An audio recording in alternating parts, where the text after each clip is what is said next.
In the They Shall Not Pass DLC for Battlefield 1, you'll get to experience 4 new maps as well as a new game mode called FRONTLINES, and I'm going to walk you through exactly how it works.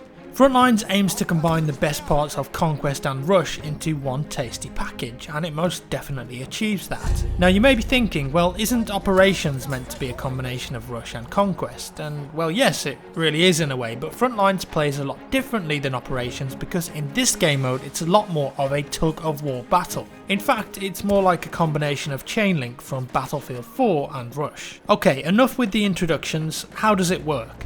Well, each team has 2 objectives in their base, and the map itself has 3 flags, A, B and C. At any one time only 1 flag is fought over, and at the start of the game only B, the middle flag, is up for grabs. Once that middle point has been captured by a team, another point will open up, either A or C depending on what side of the map you're on, and then each team must either defend or attack that point. If the defending team successfully defend it, then the fight will move back to B, the middle flag again. But if the attackers gain control of the flag nearest to the enemy base, then the phase changes and the goal now becomes attacking or defending those 2 objective stations that are in the bases. The attacking team must capture both objectives by arming a bomb on them and exploding them, within a relatively small amount of tickets to win the game. If they fail to blow up the objectives, the match will then move back to the flag stage. As you can see, this is the definition of tug of war, and it creates some very close and intense games. In one of the latest matches I played, one objective had been destroyed and the last remaining objective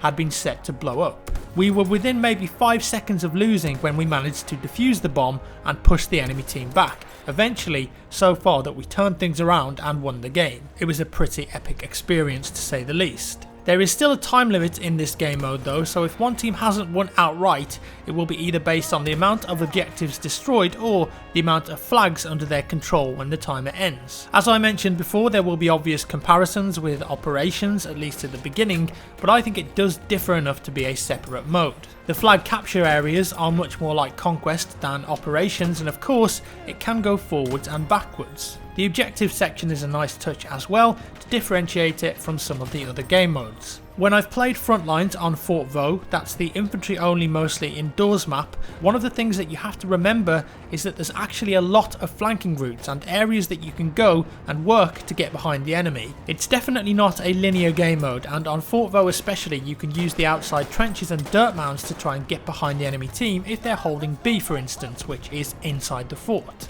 It's not just like that on Fort Vaux though. The playable area on these new maps is quite large, so it's not just a linear line that you're forced to play here. You can make some interesting flanks, and you'll need to as well because you're trying to capture a point that could in theory be held by the entire enemy team. The Soissons and Rupture map of course have vehicles too, but on Verdun and Fort Vaux they don't have any vehicles there and can make for some really nice infantry only FRONTLINES maps, and the first infantry only operation, as it happens as well. I'm interested to see what you all think of FRONTLINES when you get your hands on it. I think it's a fun new game mode that encourages flanking and thought to beat the enemy team. As always, thank you so much for watching guys, and I'll see you in the next one.